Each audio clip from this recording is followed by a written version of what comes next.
minutos. Es saludable, es un tema que quedó pendiente de la entrevista anterior. Es el tema de los principios y los valores. Es saludable para un país que un gobernante gobierne influenciado por sus principios y sus valores, que los tenga siempre presentes, sean estos principios religiosos o morales, y no gobierne más bien al estilo de otros presidentes que, aun cuando no creen en determinadas cosas, pero la sociedad representada en una asamblea o en un congreso, así lo hacen, él respeta esas decisiones, aun cuando no vaya de acuerdo con sus principios. Me refiero a temas como el consumo de drogas o de marihuana, legalización de la marihuana, a temas como el aborto, el matrimonio igualitario. Y yo quiero ir un poquito más allá porque conozco su posición, el país la conoce. ¿Usted cree que el Ecuador no está preparado para avanzar en esos temas? ¿Cree que ese poder religioso o moral muy arraigado en nuestra sociedad está todavía por encima de esas nuevas tendencias universales? Bueno, hay varias imprecisiones en lo que está manifestando mi querido tocayo. Primero, creo que toda persona debe actuar en función de sus principios, más aún un mandatario. Y por supuesto, hay que ser en algunas cosas, siempre y cuando no traspasen líneas rojas. Yo siempre recuerdo el ejemplo del rey Baudouin de Bélgica cuando estudiaba allá, que prefirió abdicar antes de aprobar una ley que le había pasado el Congreso para legalizar el aborto. Entonces hay líneas rojas que no se pueden pasar. Segundo, que usted no se puede ir contra la mayoría de lo que piensa la sociedad. ¿Qué es lo que piensa la sociedad? Lo que dicen grupos minoritarios, ¿no? Veamos pues lo que piensa la sociedad. Tercero, que sostenerse en base a lo que dice la religión. ¿Quién le dice que dice la religión? El aborto. Lo dice la ciencia, pues, de la concepción. Ahí hay una vida humana, la vida más indefensa, y se está atentando contra esa vida, no lo dice la religión. Ahora, cualquiera que se opone a esta cosa, ahí está el curuchupa, es la religión, son mentiras. Se está tratando de legitimar la postura del que piensa distinto, y normalmente son los que hablan de democracia, ¿no? Estamos hablando de términos científicos. Pregunta a cualquier médico. A los chicos la facultad seria de medicina le dicen el paciente más, o sea, el feto ya es un paciente, el embrión ya es un paciente. Condenar a una mujer de 17 años que ha sido violada por 3 individuos que no saben ni quién es el padre, a tener una criatura que no desea, ¿no es ella también dueña de su cuerpo y responsable de un futuro para esa criatura?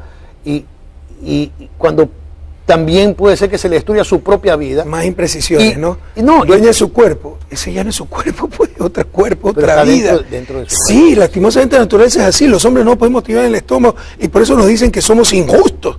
Pero claramente no es el cuerpo, el mismo cuerpo, es otra vida, primero. Segundo, pero la realidad es que esa chica va a un centro clandestino a abortar y muchas veces resulta que muere la criatura y también la madre. La estadística nos demuestra que hay mucha exageración en eso, y cuando se legalizó el aborto, ¿pero qué estadística, no es que han disminuido las muertes por aborto clandestino. El aborto clandestino, si son clínicas clandestinas, no puede haber estadísticas. Bueno, eso dígale entonces a los abortistas, porque siempre sacan esas estadísticas. Hay maneras de llegar indirectamente a esas estadísticas, y las que utilizan los abortistas sí están totalmente exageradas.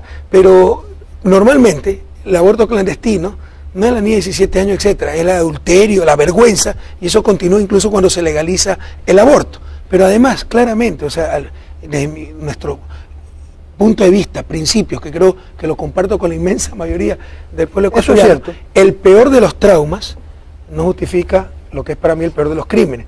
Ahí está el curuchupa, eso lo dijo Mahatma Gandhi. Indudablemente el aborto es un crimen. Entonces, Mahatma Gandhi también era enemigo de la muerte. Por último, hay muchas alternativas, pero que no tienen que pasar por matar al ser más indefenso, darlo en adopción, etcétera.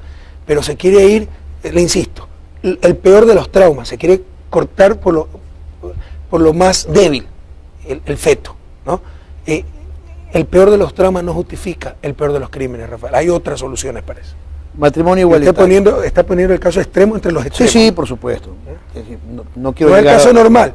No, veamos la estadística de quién es aborto. No es caso normal, como tampoco es un caso normal de la vida de la madre corre peligro. Por 3 individuos. No, o sea, me está poniendo el caso extremo. Matrimonio igualitario. Su posición no ha variado en absoluto. ¿Usted está en contra de eso? Bueno, por si acaso, mi posición con respecto al aborto es lo que dice la Constitución. Sí, la Constitución establece la defensa de la vida y la concepción, pero ahí sí quieren cambiar la Constitución. Y sobre el matrimonio igualitario, También mi posición es la que dice la Constitución. Matrimonio es unión entre hombre y mujer. ¿Usted está de acuerdo con ese precepto constitucional? Sí, yo creo que no hay que discriminar. Yo creo que la Constitución otorgó el derecho a que se reconozcan las uniones de hecho entre homosexuales, para que puedan heredar, para que tengan los derechos civiles adecuados, etc. Pero no pueden tener todos los derechos mientras no tengan el mismo derecho para casarse.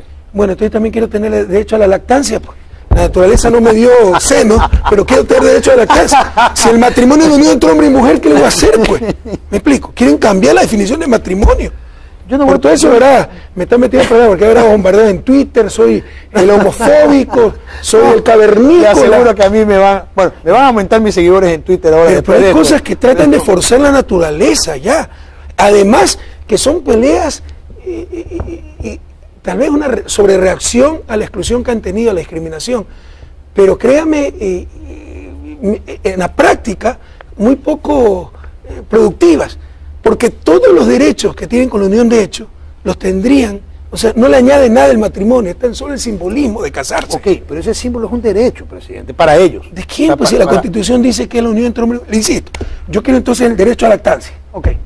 Cuando me otorguen el derecho a lactancia, entonces otorguemos el otro derecho. Es físicamente imposible. Y por eso, pues, el matrimonio es unión entre hombre y mujer de acuerdo a la Constitución. Entonces, ¿cómo hace entre hombre y mujer, si dice que es la unión entre hombre y mujer? Bien, presidente.